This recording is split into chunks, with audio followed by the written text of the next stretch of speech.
gue pengen tanya ke lu Jel, kira-kira menurut Jelly, prediksi siapakah yang akan mendapatkan WWCD di Erangel kali ini? Selalu ya permainan prediksi Yoi. yang cukup meresahkan ini. Erangel, kayaknya gua rasa Livescape sih.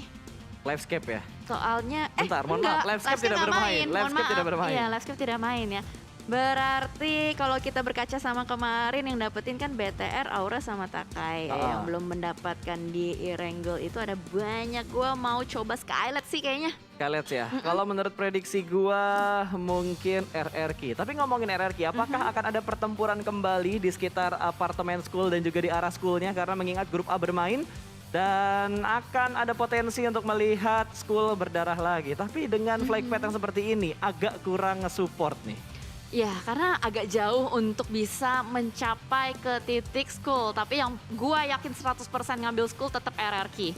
Dan dilihat di situ zone Ya betul. langsung balik, dia nggak mau ngambil school lagi setelah kemarin di match pertama dalam waktu beberapa detik saja, sekitar 17 detik ya kalau nggak salah, langsung diratakan oleh RRQ di school. Ya ngapain juga gambling, ini Betul. udah hari kedua, kesempatannya udah tinggal sisa sedikit lagi, mau nggak mau zone sepertinya akan mengalah untuk bisa mencari poin supaya bisa lolos nanti ke Super Weekend. Betul, dan terlihat Zone mengambil area looting yang kosong ditinggalkan oleh Livescape karena Livescape tidak bermain untuk di game kedua kita. Dan grup B pokoknya, grup B yang tidak bermain dan circle-nya menuju ke arah sebelah kanan ini agak sedikit recall dengan apa yang terjadi di Miramar. Tapi kali ini Erangel-nya ternyata circle-nya serupa tapi tak sama. Serupa tapi tak sama, betul, ke kanan lagi dan ke kanan lagi. Dan dengan garis pesawat yang menjauhi circle nih harusnya akan banyak sekali early rotation juga pastinya untuk mengisi bagian pesisir pantai. Karena di pesisir pantai di bagian Lipovka itu adalah tempat yang nyaman juga. Andai kata nanti circle-nya mantul lagi ke kiri, ya nggak terlalu jauh juga kan untuk bergeraknya dan menghindari keramaian pastinya. Yap, betul sekali. Sementara dari Alter Ego Limax, mereka tidak mendapatkan gangguan sama sekali. Mereka akan memaksimalkan looting mereka untuk di arah SMB. Bigetron, baru kali ini gue ngelihat scrapping mereka tidak terlalu jauh kalau kita membicarakan farm yang biasanya diamankan oleh Red Aliens. Tapi sepertinya dari Luxi sadar tidak hanya Bigetron yang ada di daerah sekitar sini, ada Boom yang sudah mendapatkan beberapa vehicle untuk melanjutkan rotasi mereka mungkin akan menuju ke arah Milta. Benar, karena mereka juga memiliki drop zone di bagian kanan. Ini bakal enak sih sebenarnya untuk Boom. Dengan mereka sudah menguasai terlebih dahulu untuk drop zone-nya, mereka bisa spending time lebih lama untuk ngeluting juga. Mengingat circle-nya masih ke arah kanan, dan kanan. Sementara untuk kamera bergeser ke bagian Georgopol, harusnya masih dengan tim yang sama. Aura tidak berpindah sedikit pun di bagian apartemen. Dan tadi di match sebelumnya ketika fight antara Aura dengan RRQ, itu keren banget sih RRQ sih menurut gue. Betul, setup yang mereka lakukan benar-benar ngebuat auranya pusing. Dan tentunya dengan fight yang tadi kita lihat, tapi sangat disayangkan ya. Dengan setup yang sedemikian rupa masih belum bisa membuat RRQ survive lebih lama karena Aura yang tadi memenangkan fight-nya. Iya betul, dan memang salah satu punggawa dari RRQ yang sempat tadi dibahas sama Flo juga, transfer player yang udah mulai cukup kelihatan dampaknya, itu si RRQ Mort ini. Dengan permainannya yang begitu stabil dan bisa menyeimbangkan RRQ, itu membuat RRQ di 2 hari ini bermain dengan cukup konsisten. Betul, kalau kita ingat juga lah kalau kita ngomongin GD ya, karena GD juga lagi kesorot sama observer kita. GD juga termasuk tim pendatang baru di season 3 waktu itu dengan gebrakan nah itu dia, gebrakan yang benar-benar mengejutkan dengan performa yang mereka lakukan. Dan mereka tak gentar banget untuk menghadapi big name. Bisa dibilang mereka pendatang baru di season 3. Terus mereka bertemu dengan tim-tim besar. Di kala itu mereka posisi drop zone-nya juga bentrokan dengan EVOS. Lalu mereka rotasinya juga sempat sering bertemu dengan Bigetron. Tapi mereka nggak gentar gitu untuk di season 3. Dan season 4 ini tentunya akan menjadi pembuktian. Karena gue sempat ngelihat ketika lagi off season PMPL. Perform dari GD itu agak sedikit menurun. Ya sempat sih di beberapa turnamen yang memantau kegiatan dari GD sendiri ketika sedang bermain. Ya tapi balik lagi, dengan adanya persiapan-persiapan juga yang mereka jalankan, harusnya sih di PMPL Season 4 mereka sudah jauh lebih ready. Dan pastinya kalau kita melihat Victim yang kali ini juga bermain di bagian Yasnaya, kemarin begitu agresif permainan dari Victim, berhasil untuk mendapatkan 19 kill point di Miramar. Tapi apakah nanti di Erangel mereka bisa kembali menguasai dan menjalankan tempo permainan yang sedemikian agresif atau tidak, kita lihat aja. Dan ini dia Nero, yang bisa dibilang menjadi salah satu tim kuda hitam yang harus diwaspadai. Gue masih belum melihat nih Nero yang bermain dengan begitu baik di PMNC sebelumnya. Dan kali ini mereka juga punya player baru yaitu Miliano ya, yang sudah mulai menyeimbangi permainan dari Nero. Gue belum melihat ada Larry bermain selama match di PMPL ini. Apakah itu adalah kartu as dari Nero? Gue masih belum tahu juga. Ya, karena kalau kita lihat dari hasil yang sudah didapatkan oleh Nero dalam 2 hari ini belum terlalu maksimal lah, atau bahkan bisa dibilang benar-benar nggak maksimal gitu. Mereka terjebak di bagian bottom 4. Bahkan mereka ada di bagian paling buncit untuk di urutan ke-20 dari 20 tim. Berarti mereka paling bawah saat ini dengan kondisi gap point ya, walaupun memang tidak terlalu jauh gitu antara GD yang menjadi juru kunci dengan 21 total poin. Sementara Nero berada di arah 14. Gapnya memang tidak jauh, tapi bukan hal yang mudah untuk dikejar. Karena ngelihat permainan mereka yang belum stabil, terus tim-tim lain juga sudah mulai melakukan pembenahan.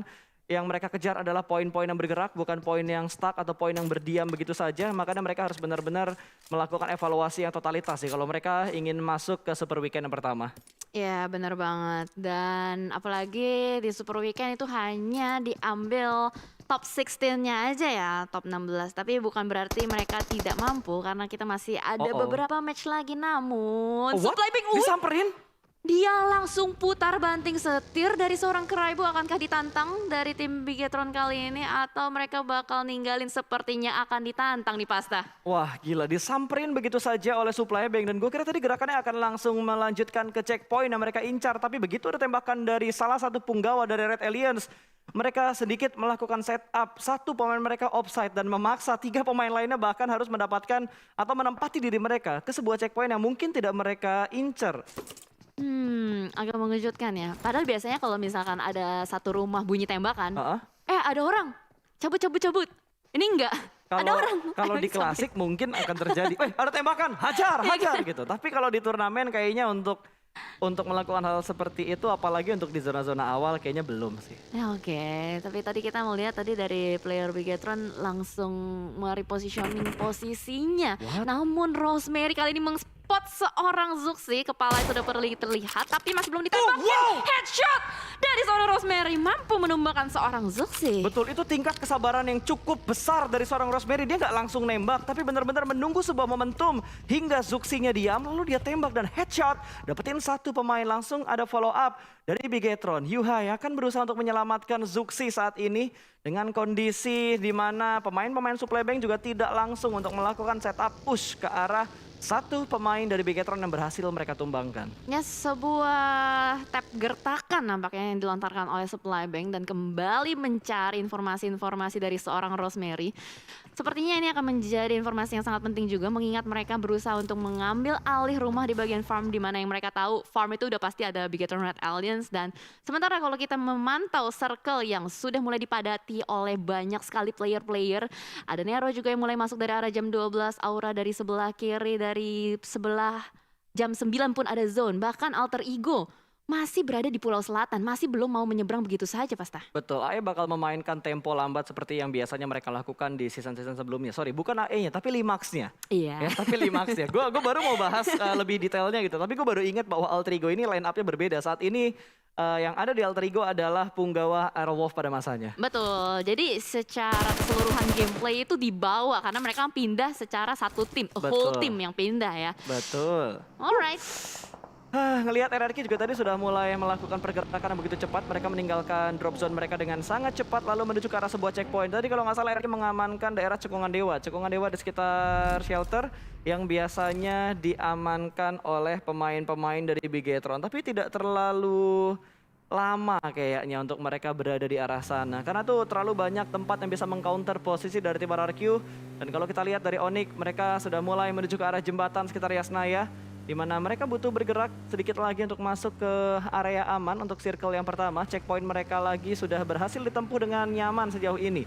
Belum ada perang yang benar-benar komit. Hanya ada sedikit shoulder pick tadi yang dilakukan oleh pemain Supply-Bing dan mendapatkan satu knockout ke arah BTR. Tapi lagi-lagi belum ada sebuah confirm kill. Dan Aura yang bermain dengan tempo yang agak lambat juga karena posisi drop zone mereka dan juga posisi circle tuh wow, itu berjauhan banget. Bahkan di tengah-tengah mereka rotasi sempat turun untuk memberikan sedikit gangguan ke arah tim Onyx. Tapi lagi dan lagi belum ada commit fight di antara tim-tim yang ada. Apakah ini bakal menjadi sebuah commit fight pertama? Karena masih ada beberapa tekanan yang dilakukan menuju ke arah Onyx. Tembakan dari Aura dan Onyx tidak ambil pusing untuk merespon apa yang dilakukan oleh Aura. Mereka tetap bermain objektif untuk menuju ke checkpoint yang sudah mereka tentukan. Alright, ini menarik banget karena kedua tim bergerak secara beriringan. Yang Betul. satu berada di bagian high groundnya, bahkan kali ini No Mercy turun. Oh no, apakah mungkin No Mercy akan langsung menabuh genderang perangnya yang pertama dibuka dengan DP kali 4-nya? Dan masih belum, hanya mencari info nampaknya kemanakah Onyx akan berlabuh. Di tapping sedikit saja, tapi Onyx akan melakukan meta cuek. Kabur aja terus untuk bisa fokus ke arah checkpoint yang mereka inginkan. Betul, bahkan tidak hanya dua tim itu antara Onyx dan juga pemain-pemain dari Aura, bahkan dari Boom, mereka juga sudah mulai melihat beberapa pergerakan dari tim RRQ. Wow, terlalu percaya diri menurut gua untuk melakukan hold position di arah open field sekitar mansion. Ini benar-benar sebuah apa ya?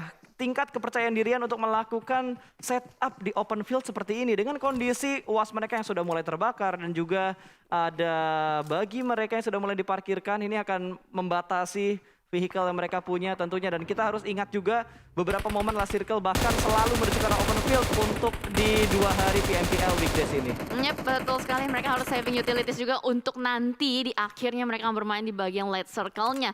Namun sepertinya di sisi lain pun kali ini Genesis Dogma yang sudah mulai mengusir, mengzoning out player-player dari Zone Esports yang sedang mencari tempat untuk berlabuh. Selanjutnya FJ mobilnya ditembakin kanan kiri, tapi sepertinya masih bisa lolos untuk dari mobil FJ-nya itu sendiri. Sementara kalau kita lihat dari sisi lain pun semua tim sedang berusaha untuk mendapatkan dan mengamankan area yang mereka inginkan. Mereka sama sekali tidak mau berbagi, bahkan kalau bisa menghindari area keramaian. Ya, mereka nggak mau ambil resiko. Ini udah tinggal 4 match lagi, Jel, termasuk match yang sedang kita lihat untuk melihat kira-kira nanti 16 tim mana aja yang akan menuju ke Super Weekend yang pertama untuk di minggu pertama PMPL Indonesia season yang keempat. Alter Ego sudah mendapatkan area rotasi yang aman, mereka bermain di bagian pinggir circle, bahkan di arah jembatan sebelah kanan dari SMB mereka nggak ada gangguan sama sekali karena Bigetron lebih memilih untuk melakukan setup mereka sedikit menuju ke daerah perkayuan. Ada split position yang mereka lakukan, dua-dua meninggalkan 2 pemain di arah Milta dan ada zone di sekitar mereka, ada GD di sekitar mereka juga. Bahkan dari Banyu untuk zone e-sport tidak melakukan beberapa pergerakan agresif. Kita tahu Banyu juga salah satu pemain yang biasanya melakukan beberapa pick-pick agresif. Tapi kali ini Banyu hanya ingin mencari beberapa informasi untuk area sekitar Milta. Benar, mengingat ini juga berarti sekitar 2 atau 3 match terakhir ya untuk setiap grup karena berbeda juga kan untuk dari urutan permainannya. Yep. Kemanakah circle-nya akan berlabuh? Ternyata fokus mengecil ke arah bagian shelter-nya harusnya akan menjadi area yang menarik mengingat shelter itu ada bagian underground-nya juga yang bisa dimainkan oleh beberapa tim. Bahkan kali ini dari Bigetron Red Alien sudah mulai meng-spot, terkena tadi ada hit mark-nya 1 masuk ke arah badan Dewa United. Betul, lumayan dalam tapi masih belum mendapatkan sebuah knockout untuk Bigetron. Kalau lihat dari Boom juga mereka sudah mendapatkan tempat yang nyaman. Posisi mereka juga sudah masuk ke dalam zona, bermain tipis di sekitar penjara atau prison ya. Sementara Fokker yang mengamankan area lower ground tidak ingin overpick ke arah high ground karena di bagian atas sudah ada supply bank yang sewaktu-waktu bisa menembak ke arah Boom. Bahkan Boom melakukan split position, 3-1 split yang mereka lakukan. Berarti satu lagi itu adalah tadi ada Ken, ada Kenan. Voker yang diutus seorang diri untuk berpisah. Ini cukup menarik ya setup dari Boom itu sendiri. Betul. Mereka benar-benar menguasai area bagian prison. Mereka nggak mau berbagi kalau bisa sampai Nero pergi sejauh-jauhnya. Jangan sampai Nero mendekat ke arah Boom. Bahkan masih ditembakin terus-menerus untuk diusir, dipukul mundur. Neronya nggak jadi berbagi area dengan Boom. Dan sementara dari Onyx sudah mulai berpindah juga kali ini bersama-sama dari Powerpunk dan Keishi juga. Onyx, kalau kita ngebahas tentang Onyx, gue masih belum bisa melihat permainan Onyx yang sebagaimana kita tahu begitu agresif, banyak sekali melakukan kill point. Hanya kemarin saja ketika kita lihat Raffi seorang diri, Betul. survivalnya benar-benar kuat banget dan dia Nyaris benar-benar WWCD ya. hampir nyaris WWCD. Cuman memang tadinya dari Takai masih ada banyak kan ya, dan dicicil satu persatu itu yang mungkin membuat juga Takai masih bisa survive dengan beberapa punggawa yang masih survive terus-menerus sampai di akhir circle. Ya, bahkan Onyx saat ini kalau kita sedikit ingat gitu untuk posisi leaderboard, mereka berada di leaderboard yang cukup aman untuk di peringkat ke-7 dengan 47 total poin yang sudah mereka dapatkan. Dan kali ini Onyx juga masih bermain dengan tempo yang agresif menurut gua untuk berusaha mendapatkan informasi dan sedikit memberikan gangguan kepada tim-tim yang rotasi di sekitar mereka menuju ke checkpoint-checkpoint yang sudah mereka tentukan. Dan kali ini Keishi yang sudah mengganti kendaraannya dengan bagi yang lain akan melakukan regroup dan sudah mulai memberikan tanda ke kiri tapi tidak fokus bahwa di depan dia ada sebuah pohon. Enggak, itu salah pohonnya. Oh, itu salah pohonnya. Siapa yang taruh pohon di situ? Bener, karena Keishi itu cowok. Jadi cowok itu selalu salah. Oh iya, ada yang nanam pohon ya. Betul. Oke, dan sementara juga di sisi lain Boom yang masih menempati rumah yang sama seperti yang kita sudah bahas sebelumnya, tidak bergerak sama sekali. Ini benar-benar 15 menit tidak ada fight yang berlanjut ya, hanya sedikit gertakan-gertakan, informasi yang dikumpulkan. Benar-benar jauh beda 180 derajat dengan hari pertama yang kemarin kita nonton bareng, Pasta. Betul, ini gila, lihat semua tim mengamankan seperempat sampai ke 50% circle-nya. Yes. Main aman karena takut untuk bouncing circle keempat, menjauh dari checkpoint mereka saat ini atau tempat mereka melakukan setup saat ini. Nero pun nggak berani untuk bergerak terlalu bebas. Mereka mengamankan beberapa advantage dari tempat mereka saat ini. Yang penting ketutup dari high ground-nya, mereka zonanya, dan ternyata zona sudah mulai mengecil menuju ke daerah perkayuan. Ini banyak banget spot-spot gaib yang ada di daerah perkayuan ini. Lihat, ini adalah terrain yang menurutku cukup bagus lah untuk dijadikan sebuah defensive area. Apalagi Aura sudah mulai lewat ke daerah sana, tapi mungkin harus sedikit naik lagi untuk mereka masuk ke dalam zona. Dibuka oleh Jaxi dan cukup dekat dengan tim NFT. Informasi sudah masuk dan Jaxi, sudah mulai ada gerakan ofensif yang dilakukan. Granat sudah mulai dilempar, namun belum ada splash damage yang masuk ke arah Jaxi. Tapi lihat dari seorang Ramones mengintip ke bagian lower ground, masih belum mengetahui di manakah Jaxi berada dan suara Vika sudah mulai terdengar. Dan what happened? Sedikit blunder terjadi di tim Aura di mana dua baginya mulai bertabrakan. Dan no, ini bukan pergerakan yang bagus dari Aura. No mercy, terkena nades dari tim NFT. Bad move dilakukan oleh Aura dan membuat mereka dalam tekanan besar dari tim NFT. Yes, itu adalah sebuah kesalahan minor yang malah menjadi fatal. Harusnya masih bisa di-revive. Tapi masalahnya dari NFT akan memanfaatkan momentum ini untuk terus-menerus menghujani granat ke arah depan. Felipe, lihat, masih saja terus-menerus melempari granat demi granat. Tapi Jaden dengan Chison akan berusaha untuk melakukan repositioning sedikit. Tarik mundur, tidak mau bermain terlalu berdekatan dengan NFT. Namun hati-hati juga untuk Aura. Sementara di sisi lain sudah ada Nero yang sudah memantau dan pastinya mendengarkan ada suara tembakan-tembakan. Terlebih lagi ada smoke yang sudah di pop out begitu tebal. Harusnya bisa menjadi pancingan juga untuk tim lain agar lebih aware. Ya, yang gue khawatirkan adalah minimnya utilities nanti yang dipunya oleh tim Aura. Karena mereka sudah melakukan smoke yang cukup banyak. Mungkin ada 5-6 smoke yang mereka pop up untuk menyelamatkan posisi mereka dari tim NFT. Malah di arah yang lain, RRQ. Satu persatu pemain mereka mulai tumbang. Peko dipulangkan ke arah lobby. Asa sedang dalam posisi terknock out. Butuh untuk diselamatkan. Hanya ada 2 player aktif dari RRQ yang saat ini belum terpantau oleh kamera. Karena yang lagi kita pantau adalah upaya dari Boom yang berusaha mendekat ke arah supply bank. Yes. High ground-nya diambil. Ini Boom susah banget sih. Dia soalnya kalau mau masuk di depannya sudah ada 2 palang pintu, ada 2 tim, ada Nero dan tim lain. Namun kamera kali ini akan fokus dulu dengan fight yang sudah mulai pecah antara Skylights dan juga RRQ. Mort yang masih bleeding out di depan sana dan nampaknya akhirnya berhasil di take down kembali lagi dan lagi. Trading down terjadi, Jersey take down.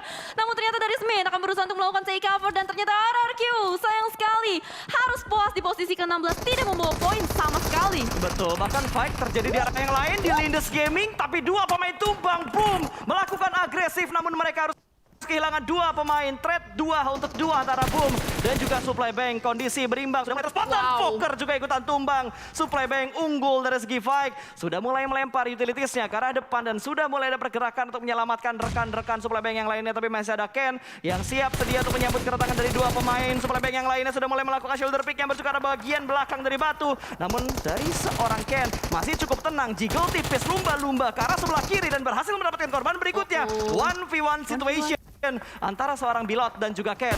Masih bersabar, belum melakukan tindakan agresif, tapi Ken sudah mulai bergerak ke sebelah kanan. Dan terspot ternyata ada third party Nero menembak dari belakang dan Boom dipulangkan ke arah lobby.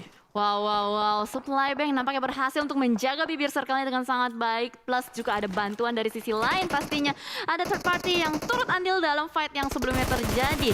Sementara kalau kita lihat dari victim kali ini bakal langsung close combat dengan arah Eagle 365. Eagle 365 diratakan oleh tim victim dan harus puas di posisi ke-14. Sementara Nero bakal langsung terobos aja ke arah depan. Supply Bank kali ini bakal sultan perkara datang lagi perkara baru dan Nero Oh my god, berhasil langsung meratakan Supply Bank begitu saja. ini meta third party kembali aktif di Indonesia. Setelah kita melihat beberapa meta third party terjadi di PEI ya kalau nggak salah. Yes. Dan kali ini benar-benar menjadi sebuah strategi yang bisa diterapkan di Indonesia. Terbukti Nero menjadi third party dengan kondisi yang benar-benar tepat waktunya. Wah, Ketika gokil. kelar perang tidak dikasih nafas, revive sudah dilakukan, healing belum selesai prosesnya tiba-tiba ditabrak sama Nero. Yes, pas banget. Revive dulu kan? Betul. Jadi kill point-nya masuk ke mereka. Masuk semuanya. Jadi dikasih, oh yaudah revive dulu.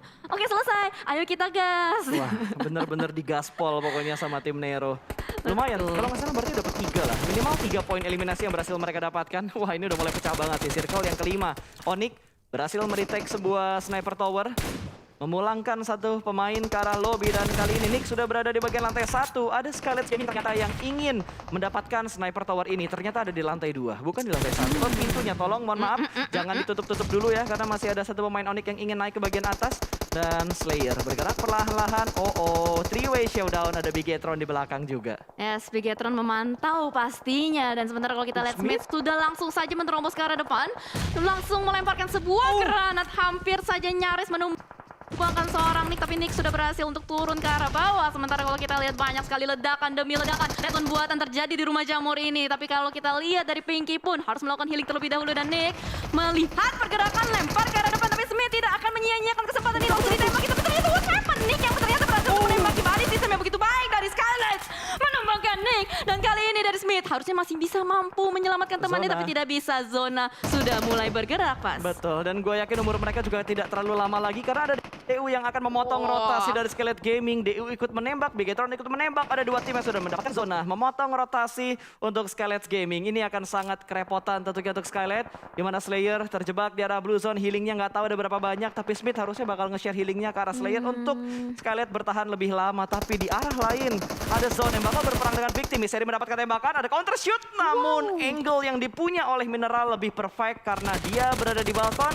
Sementara pemain Victim berada di arah yang open field. Itu enak banget posisi dari Zone. Dia dapetin rumah 2 lantai. Tapi kita bakal fokus dulu dengan Nero yang berusaha untuk menantang Bigetron Red Aliens. Kali ini dari seorang Ryzen pun terus-menerus menghujani peluru ke arah player-player dari Nero. Bahkan ada backup dari belakang. Luxy. Tiba-tiba muncul begitu saja seperti tuyul dan langsung saja meratakan dari tim Nero. Betul, somehow posisi Luxy tidak diketahui dan berhasil mendapatkan satu tim yang ada di sekitar Bigetron. Nero-nya sudah mulai ditumbangkan, namun Nero mendapatkan 6 total poin yang mereka kumpulkan untuk di game kedua hari ini. Luxy ada splash damage yang masuk, tapi masih cukup tenang karena Luxy sudah mendapatkan sebuah compound. Bener banget. Bahkan kali ini Zona sudah Zuxi mulai tadi ya. terlihat lagi.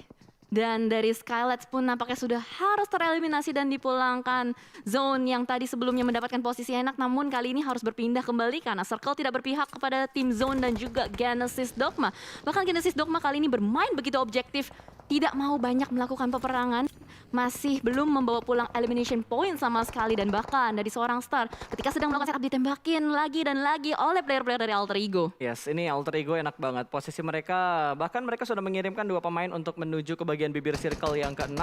Bluzon sudah mulai bergerak kali ini. GD tidak melakukan pergerakan. 3 pemain dari GD berada di dalam vehicle.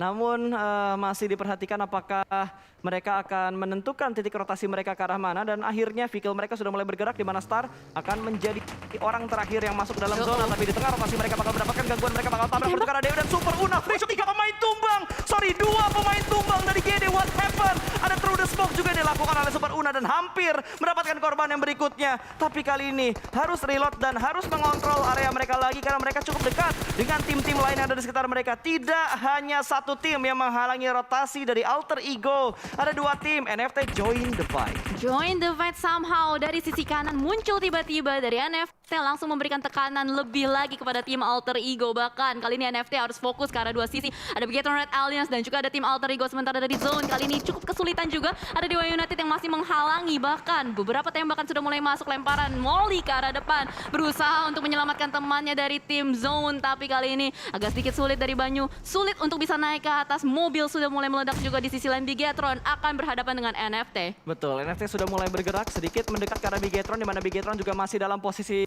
split position. Ini 2-1-1 setup yang dilakukan oleh Bigetron. Tapi lihat Steve Boy kali ini bergerak pelanan, pasti ada lemparan. What? Oh, itu smoke. Itu smoke. Gua panik kalau itu granat, dia bakal kenok sama granatnya sendiri. Benar. Soalnya itu langsung ke arah mereka. Tapi sementara kalau kita lihat, wow, Genesis Dogma berhasil memulangkan tim Onyx nampaknya. Dan ternyata ada third party lagi dan lagi. Genesis Dogma kali ini ditembakin oleh Steve Boy. Terus menerus ke arah depan, hitmarknya mulai connect. Dan berhasil untuk mendapatkan satu player. Tapi ternyata ternyata Hands pun tertangkap oleh Zone di depan sana. Steve Boy, kamu terlalu fokus dengan yang di depan. Wow, ada nice ulti 1 lawan 3 kali ini. Dan Rata, Steve Boy berhasil untuk memulangkan Zone, tapi ternyata meta third party is real. High Bay dari sisi lain langsung menangkap seorang Steve Boy. Wah gila men, sebuah kontrol yang begitu tenang dari seorang Steve Boy namun di backstep dan dipulangkan juga menuju ke arah lobby. Third party is real untuk kali ini. Bahkan di sisi lain GD bertahan dengan last man standing mereka.